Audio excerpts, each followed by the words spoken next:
तो फ्यूचर में हमने भी फ्यूचर इंडेफिनिट पढ़ लिया ना, अब आज पढ़ने वाले फ्यूचर कंटिन्यूस के बारे में, फ्यूचर कंटिन्यूस टेंस के बारे में, ठीक है। तो चलिए देखते हैं पहले इसका जो इसकी पहचान होती है, आइडेंटिफिकेशन देखते हैं उसको। लिखिएगा आइडेंटिफिकेशन।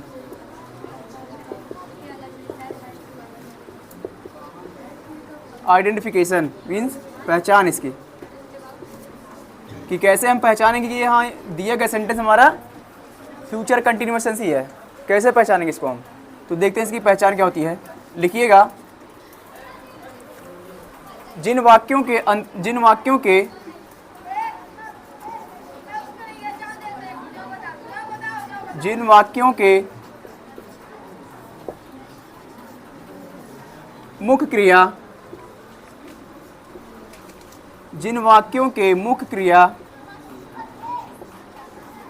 मुख्य क्रिया मीन्स मेन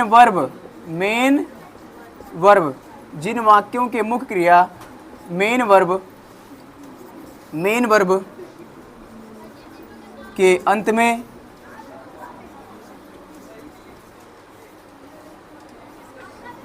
रहा होगा, कॉमा रही होगी, रहे होंगे,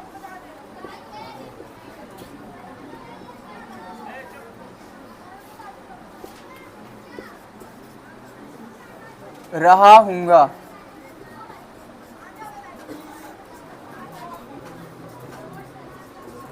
आदि शब्द आए तो वे फ्यूचर कॉन्टिन्यूअस टेंस, जिन वाक्यों की मुख्य क्रिया के अंत में यानी मेन वर्ब के अंत में रहा होगा, रही होगी, रहे होंगे, रहा हूँगा आदि शब्द आए तो वे फ्यूचर कंटिन्यूअस टेंस कहलाते हैं, फ्यूचर कंटिन्यूअस टेंस कहलाते हैं, FCT फ्यूचर कंटिन्यूअस टेंस कहलाते हैं, ठीक है, फ्यूचर कंटिन्यूअस टेंस कहलाते हैं, फ्यूचर कंटिन्यूअस टेंस कहलाते हैं, ठीक है। जैसे देखिएगा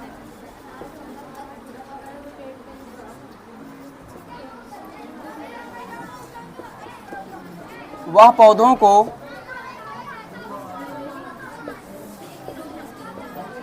पानी दे रहा होगा, वह पौधों को पानी दे रहा होगा, दिख रहा ना, वह पौधों को पानी दे रहा होगा, ठीक है। तो हमने कहा फ्यूचर कंटिन्यूअस टेंस में क्या होता है, फ्यूचर कंटिन्यूअस टेंस के जो सेंटेंसेस होते हैं, टेंस होते हैं, उनकी जो मेन वर्ब होती है, मेन वर्ब के अंत में हमको कुछ देखने को मिलता है, जैसे कि रहा होगा, रही होगी, रहे होंगे और रहा हूँगा, ये शब्द आते हैं, ठीक है। तो ये हमारे फ्यूचर कंटिन्यूअस टेंस कहलाते हैं, FCT कहलाते हैं। जैसे हमने देखा कि वह पौधों को पानी दे रहा होगा, इस टेंस में मेन वर्ब क्या है, पानी देना है, इस टेंस में क्या है, देना है, ठीक है ना, और इसके अंत में हमको क्या दिख रहा है, रहा होगा, ठीक है। तो यही तो हमने पढ़ा ना कि जिस टेंस के सेंटेंसेस में जो मेन वर्ब होती है और मेन वर्ब के अंत में हमको ये कुछ शब्द देखने को मिलते हैं, वे हमारे फ्यूचर कंटिन्यूअस टेंस कहलाते हैं, ठीक है। ये हुई इसकी पहचान। अब देखते हैं कि इस प्रकार के सेंटेंसेस का ट्रांसलेशन कैसे बनाते हैं हम, ठीक है।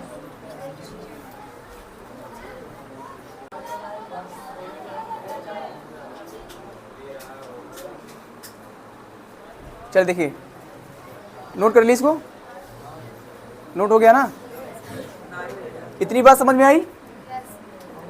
चल देखिए, इरेज करें इसको। इस टेंस के वाक्यों का ट्रांसलेशन करना, इस टेंस के वाक्यों का ट्रांसलेशन करना मीन्स फ्यूचर कॉन्टिन्यूअस टेंस के सेंटेंसेस का ट्रांसलेशन कैसे बनाते हैं, इसको हम देखने वाले हैं, ठीक है। देखिए लिखिएगा इस टेंस के सेंटेंसेस का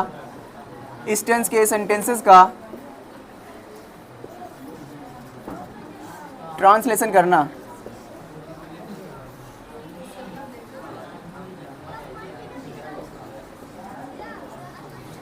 ट्रांसलेशन करना, ठीक है। इस टेंस के सेंटेंसेस का ट्रांसलेशन करना कैसे करते हैं देखिएगा। पहले हम देखते हैं अफर्मेटिव, ठीक है। पहले हम बात करते हैं अफर्मेटिव की, अफर्मेटिव सेंटेंसेस की बात करते हैं हम। या सुनिएगा, पहले इसमें देखते हैं इसकी जो हेल्पिंग वर्ब्स होती हैं पहले उनको हम पढ़ लेते हैं, ठीक है।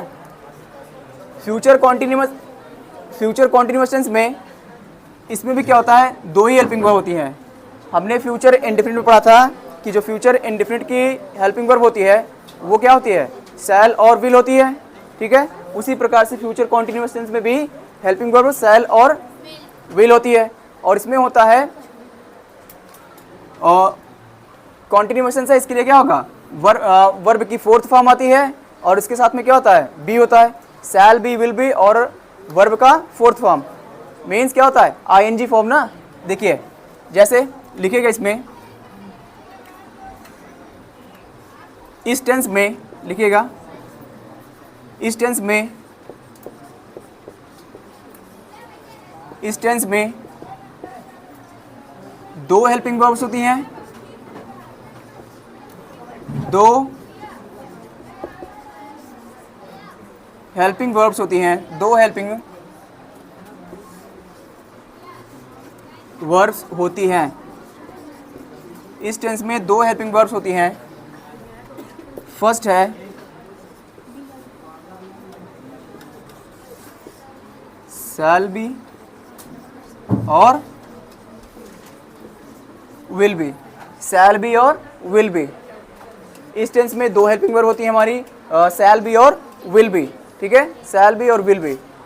और देखिए अब आप लोग ये जानते हैं कि शैल का यूज़ कहाँ पे होता है और विल का यूज़ कहाँ पे होता है, ठीक है। शैल का यूज़ और विल का यूज़ आप लोग जानते हैं। विल का यूज़ कहाँ पे करते हैं हम, जो हमारे फर्स्ट पर्सन होते हैं ना, फर्स्ट पर्सन आई और वी के साथ में क्या होता है, विल, शैल का यूज़ करते हैं। फर्स्ट पर्सन के साथ में क्या करते हैं, शैल, आई और वी के साथ में शैल। बाकी जो भी हमारे पर्सन होते हैं सेकेंड पर्सन और थर्ड पर्सन, उनके साथ में हम विल का यूज़ करते हैं। तो उसी प्रकार से यहाँ भी यूज़ किया जाएगा, ठीक है। चलिए देखते हैं। तो ये हमारी हेल्पिंग वर्ब होती है और आगे देखते हैं हम। हो गया ना, ये इतनी बात समझ में आई। इरेज करें इसको, इरेज कर देना। चल देखिए,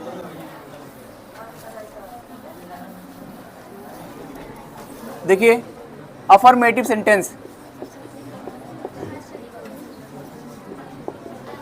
अफर्मेटिव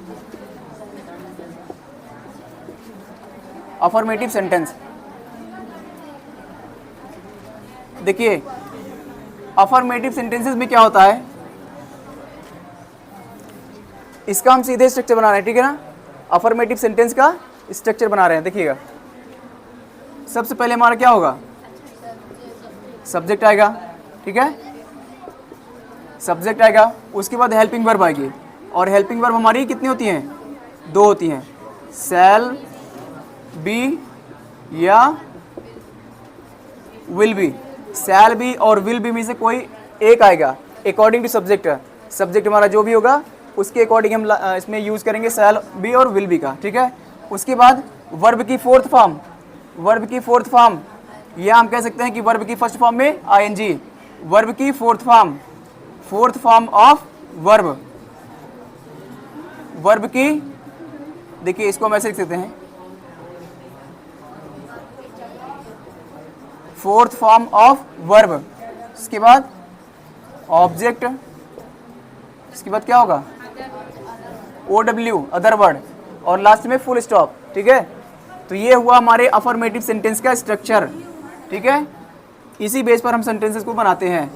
जो भी हमारे अफर्मेटिव सेंटेंस होते हैं उसको हम इस बेस पर बनाते हैं। जैसे अभी हमने फर्स्ट सेंटेंस देखा हुआ था, वह पौधों को पानी दे रहा होगा ना, वह पौधों को पानी दे रहा होगा, ठीक है। वह, इसका एग्जाम्पल देखिएगा, बात नहीं करिए, बोलिए नहीं, वह पौधों को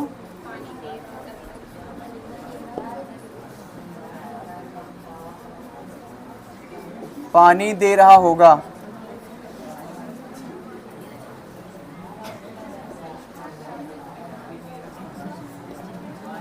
ठीक है। अब ये बताइए, बोल नहीं, इस दिए गए सेंटेंस में हमारा सब्जेक्ट क्या है? सब्जेक्ट इसमें क्या है? वाह, ठीक है ना। और इसके लिए मीनिंग होती है ही, ठीक है। दे रहा होगा, ये मतलब क्या है? मैस्कुलिन जेंडर फेमिनिन, इसका जेंडर क्या बताओ? इस ही जो वाह लिखा हुआ है इसका जेंडर क्या है?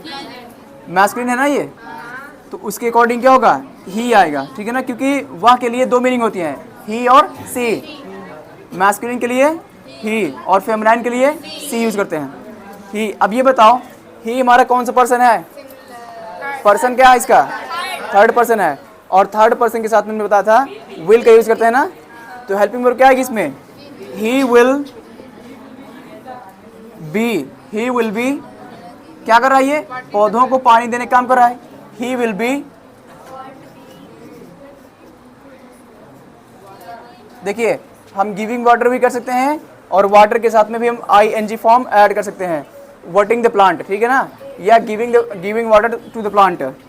He will be watering, he will be watering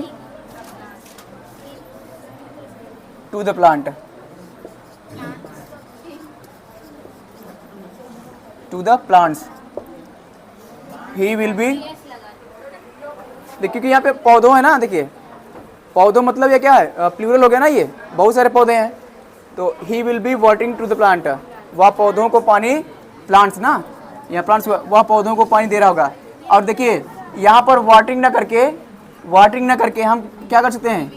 give means होता देना होता है, giving water to the plant कर सकते हैं, ठीक है ना। हम ऐसे भी कर सकते हैं और ऐसे भी कर सकते हैं, ठीक है। He will be watering to the plant, to the plants. समझ में आई बात? डाउट है क्या आपको? डाउट है क्या इसमें कोई? चलिए नेगेटिव देखते हैं।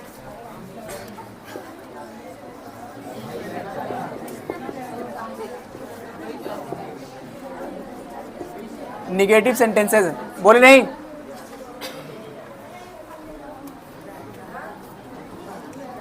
देखिए स्ट्रक्चर देखिए इसका,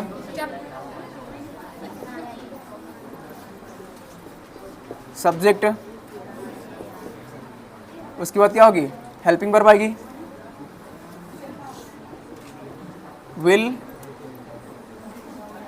या शैल, उसके बाद में क्या होगा?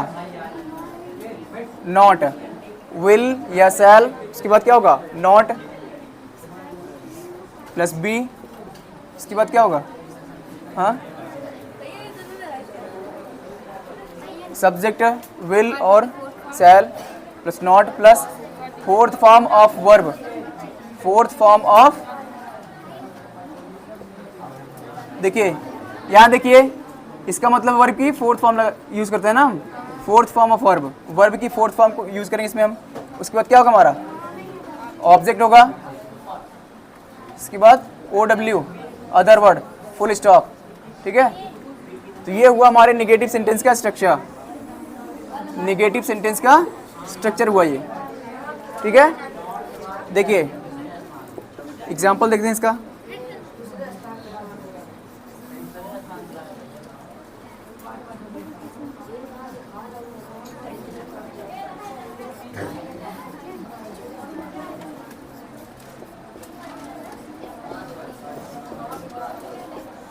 वह अपना काम नहीं कर रहा होगा, ठीक है, वह अपना काम नहीं कर रहा होगा, ठीक है। फर्स्ट लिस्ट में देखते हैं कि सेंटेंस हमारा क्या है, फ्यूचर कॉन्टिन्यूअस टेंस का ही है कि नहीं है। तो मेन वर्ब के लास्ट में क्या दिख रहा है हमको? ये शब्द है ना, तो यही इसकी पहचान होती है कि क्या है? फ्यूचर कॉन्टिन्यूअस टेंस है। अब इसमें क्या लगाएंगे? ये स्ट्रक्चर, सबसे पहले इसमें देखिएगा कि इसमें सब्जेक्ट क्या है हमारा? ये है। अब ये बताओ, ये फेमिनाइन जेंडर है या मैस्कुलिन है? मैस्कुलिन है, इसके लिए क्या हो जाएगा? ही। अब ये बताओ हेल्पिंग वर्ब क्या है इसमें?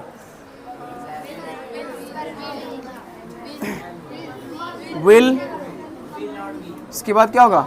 Not, be, doing, he will not be doing, doing. अब ये बताओ हीज वर्क, हीज वर्क। यहाँ बताइए he will not be doing his work. अब ये बताइए यहाँ पे जो हमने लगाया पॉजेसिव एडजेक्टिव, क्या है ये? Possessive adjective according to subject. यहाँ पर ही क्या है? सब्जेक्ट है।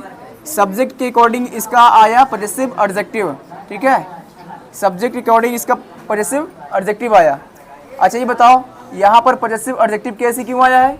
क्योंकि ये क्या है? वर्क नाउन है, ठीक है। वर्क क्या है? नाउन है, ठीक है। नाउन के पहले एडजेक्टिव आता है या फिर क्या होगा? डिटरमिनर होता है। डिटरमिनर और एडजेक्टिव में बहुत बड़ा अंतर नहीं होता है, दोनों एक ही जैसे होते हैं, ठीक है। डिटरमिनर का है तो नाउन के पहले आकर के नाउन को डिटरमाइन करना, ठीक है ना, ये होता है डिटरमिनर का काम होता है, ठीक है। वैसे यहाँ पर क्या है? ये ही का पॉजेसिव एडजेक्टिव कैसे? ये ट्रांसलेशन हुआ he will not be doing his work, ठीक है। तो हम आपको ये बता रहे थे कि ये क्या हमारा पॉजेसिव एडजेक्टिव है। ये अकॉर्डिंग टू सब्जेक्ट आता है। सब्जेक्ट हमारा जो भी होता है उसी के अकॉर्डिंग हमारा आएगा पॉजेसिव एडजेक्टिव, ठीक है। डन कर लिए इसको? चल देखते हैं, इरेज करते हैं इसको।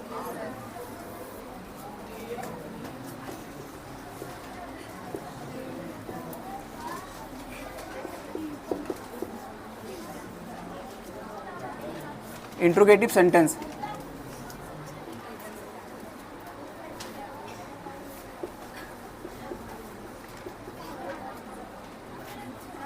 Interrogative sentence. इंट्रोगेटिव सेंटेंस को पढ़ने के लिए हमने इसको पहले भी आपको बताया कि इसको डिवाइड कर लेते हैं ना। इस इंट्रोगेटिव सेंटेंस को दो भागों में डिवाइड करते हैं जिससे हमको पढ़ने में आसानी हो, ठीक है। तो इसके पहले कई बार हमने इसको समझ लिया है कि इसका डिवीज़न क्या होता है। इंट्रोगेटिव सेंटेंस का डिवीज़न क्या होता है इसको हमने पहले पढ़ लिया ना। देखिए फर्स्ट टाइप के इंट्रोगेटिव सेंटेंसेस और सेकेंड टाइप के इंट्रोगेटिव सेंटेंसेस। सेकेंड टाइप के इंट्रोगेटिव सेंटेंस, ठीक है। फर्स्ट टाइप के और सेकेंड टाइप के इंट्रोगेटिव। तो फर्स्ट टाइप के इंट्रोगेटिव क्या होते हैं इसको आपको बताने की ज़रूरत है नहीं, क्योंकि आप लोग जानते हैं। हमको इसमें से बताना है आपको कि जो इसकी हेल्पिंग वर्ब होती है वो क्या है और उसी के अकॉर्डिंग कैसे इसको ट्रांसलेट करेंगे, ठीक है। देखिए फर्स्ट टाइप के इंट्रोगेटिव सेंटेंस का स्ट्रक्चर क्या होता है। पहले भी आपने पढ़ा कि फर्स्ट टाइप के इंट्रोगेटिव सेंटेंस हमारे जो होते हैं उनकी शुरुआत क्या होती है? हेल्पिंग वर्ब से होती है। जैसे हेल्पिंग वर्ब, एचवी मतलब हेल्पिंग वर्ब, और हेल्पिंग वर्ब हमारी कितनी है? दो है, विल और शैल। और इसके बाद क्या होगा? हमारा सब्जेक्ट आएगा, ठीक है। क्या होगा? सब्जेक्ट। उसके बाद बी, फिर उसके बाद क्या होगा? Fourth form of verb, fourth form of verb. उसके बाद ऑब्जेक्ट, उसके बाद अदर वर्ड, और ये क्वेश्चन मार्क, ठीक है। फोर्थ फॉर्म ऑफ वर्ब,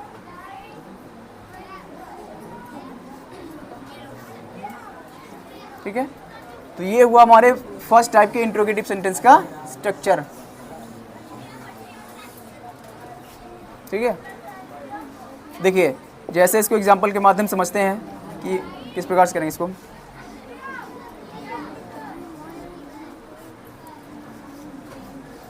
क्या तुम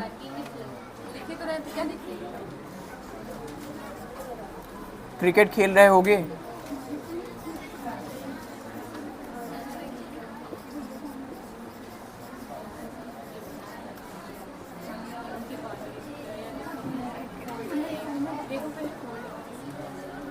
क्या हुआ? मैं क्या तुम क्रिकेट खेल रहे होगे, ठीक है। अब ये बताओ दिए गया सेंटेंस हमारा कैसा है? इंट्रोगेटिव है ना। इंट्रोगेटिव में कौन सा टाइप का है? ये फर्स्ट टाइप का है, ठीक है। क्वेश्चन वर्ड आगे आया हुआ है, क्या तुम क्रिकेट खेल रहे होगे।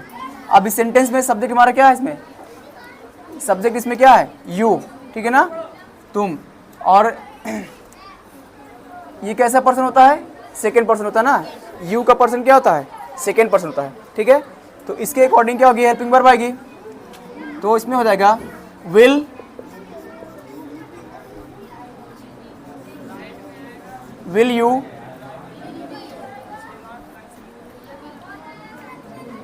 you be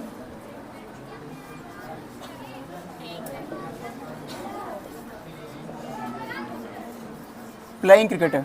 Will you be playing cricket?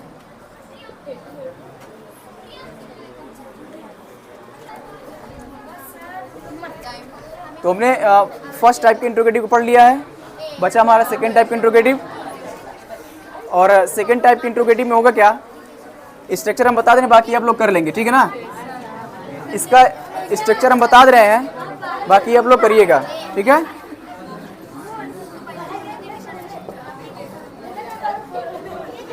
Question word, इसके बाद क्या होगा, हेल्पिंग वर्ब, इसके बाद सब्जेक्ट होगा, सब्जेक्ट बी, इसके बाद क्या होगा, fourth form of verb plus object other word question mark, ठीक है। ये होता है सेकेंड टाइप के इंट्रोगेटिव सेंटेंस का स्ट्रक्चर। हाँ, सेकेंड टाइप के, ठीक है, इसको आप नोट कर लीजिए। इसी की बेस पर आप 5 सेंटेंस करके आएंगे घर से, ठीक है। ये आपका होमवर्क है। तो देखिए, आज की क्लास में मैंने पढ़ा फ्यूचर कंटिन्यूएशन, है ना। तो इसके नेक्स्ट क्लास में हम पढ़ेंगे फ्यूचर परफेक्ट टेंस और फ्यूचर परफेक्ट कंटिन्यूएशन से, ठीक है। तो आई होप ये क्लास आपको अच्छी लगेगी, और क्लास आपको अच्छी लगी तो वीडियो को लाइक करें, चैनल को सब्सक्राइब करें। Thank you.